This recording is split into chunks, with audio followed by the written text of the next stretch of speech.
In today's video, we'll be going over a big Japanese RPG that might be making its way over to the PlayStation 4. We finally got more information on Dreams, the latest game from one of Sony's first-party studios in Media Molecule. We've got stats on how the PlayStation 4 is doing from a commercial standpoint, and it is doing very well, beating out its competition put together. We've also got more information on Days Gone coming from a video interview that Game Informer put out with the developers, and it looks like that game will be pushing the PS4 and seeing what it could do from a technical standpoint. And then finally, I also want to give a shout to a free demo of a great PlayStation 4 title that it will be available to download tomorrow. It's a little bit of an older game, so I'm sure a lot of you guys haven't checked it out yet, but now you'll at least get a taste of it before you drop your money on it, so I want to give a shout to that as well at the end of this video. First, let's talk about this big Japanese RPG that could be coming to the PlayStation 4. When you talk about great JRPGs, Persona is absolutely paramount to mention. We saw the quality of Persona 5, and maybe that was your entry into the series, but of course there were Persona games prior to Persona 5,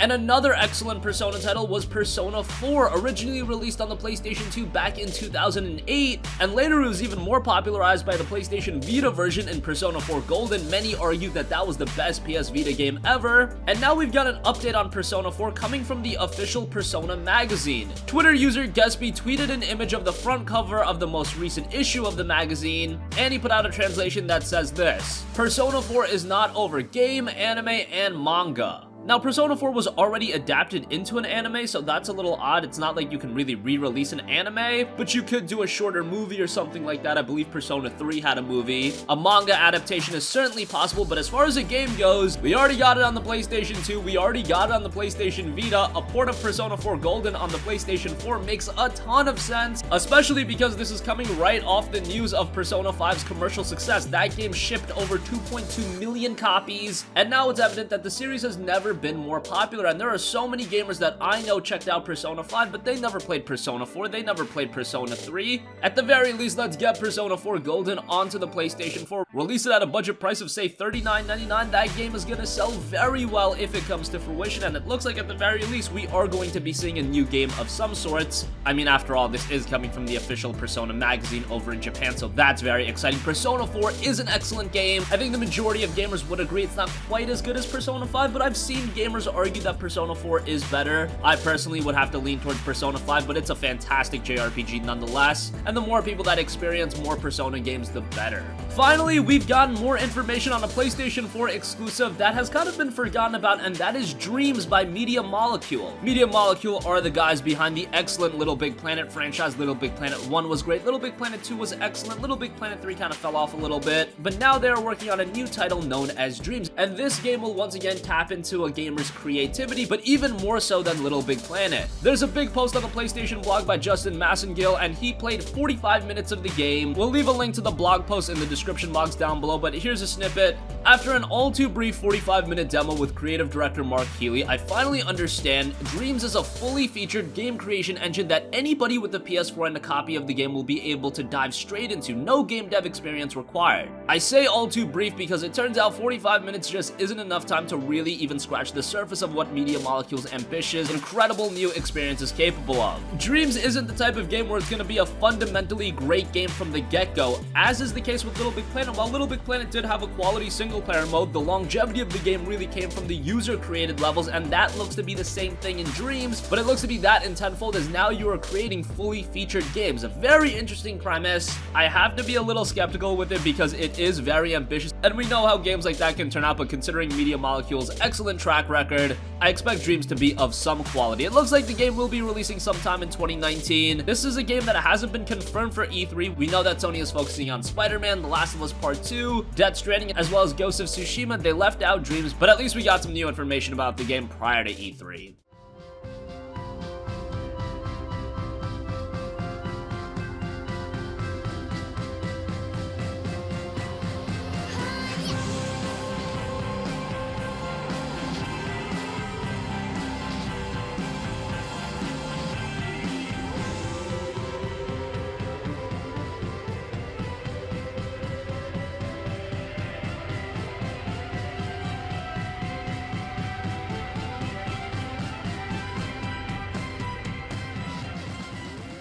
Moving on from that, we've got an update on the PlayStation 4 sales numbers for the month of April. Now, this month's sales numbers are a little bit skewed because the PS4 did see the release of God of War, but hey, that's why system selling exclusives are released to influence the purchasing of PlayStation 4 consoles. And here's the rundown of the top 4 most selling platforms in April. The PS4 led the charge at 326,000, the Nintendo Switch trailed behind at 171,000, Xbox One was at 132,000, while the 3DS took the 4th spot at 66,000. So the PlayStation 4 sold more than the Nintendo Switch and the Xbox One combined. That is pretty ridiculous. Now again, God of War did release in April, so of course they did sell more units than normal. God of War also sold incredibly well, but those are still incredible numbers. And again, why do you spend so much money developing system selling exclusives? It's so you can sell the most units possible. So while the numbers may be a little bit skewed this month, that's what Sony invested so much money into Santa Monica Studios to deliver on.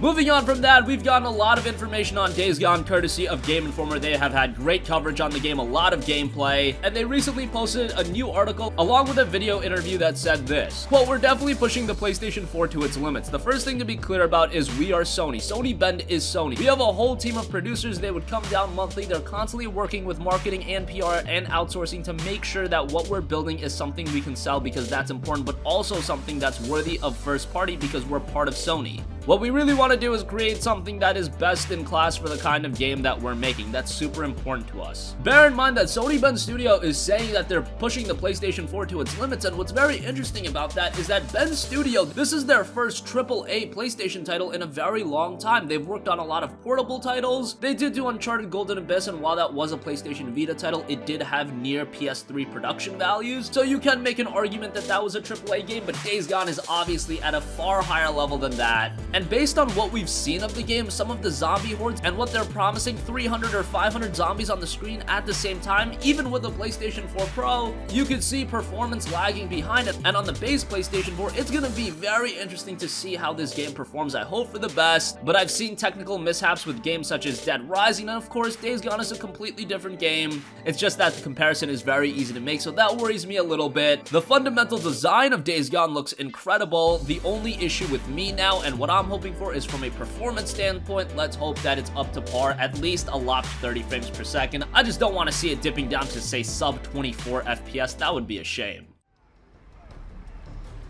Hell yeah. Come and get it. Dinner time.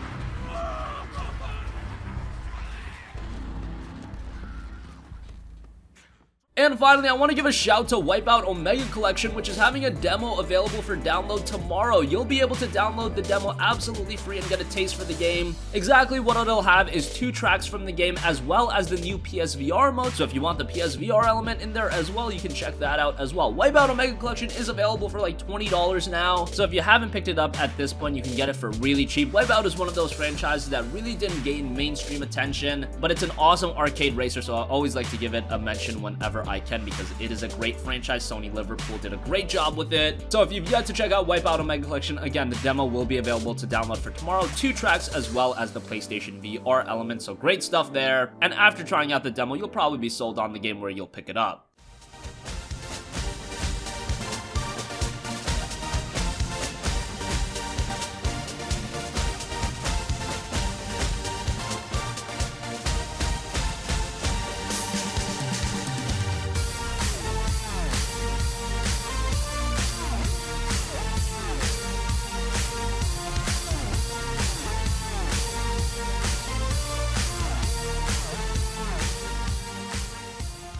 That is going to conclude this video. Let us know your thoughts on everything covered in this video. What do you think about Persona 4 possibly being ported to the PlayStation 4? It would probably be Persona 4 Golden. That's very exciting. And after the immense critical reception of Persona 5, this seems like a foregone conclusion. It would sell very well. So let's hope that can happen. What do you think about Dreams? Is it a little bit too zany for your liking? Have you liked Media Molecule's past work in Little Big Planet as well as Tearaway? They did that as well. Dreams looks to be their most ambitious project. Let's hope it turns out well. What do you think about the PS4 selling this well, those are huge numbers. Again, God of War a month, but still, those are great numbers to see. Good to see that the PS4 is still trucking along after what, almost 5 years after release. Days Gone is said to be bringing the PS4 to its limits, and Wipeout Omega Collection will have a demo available to download tomorrow. Sound off with all of your thoughts in the comments section down below. Thank you for watching, and goodbye.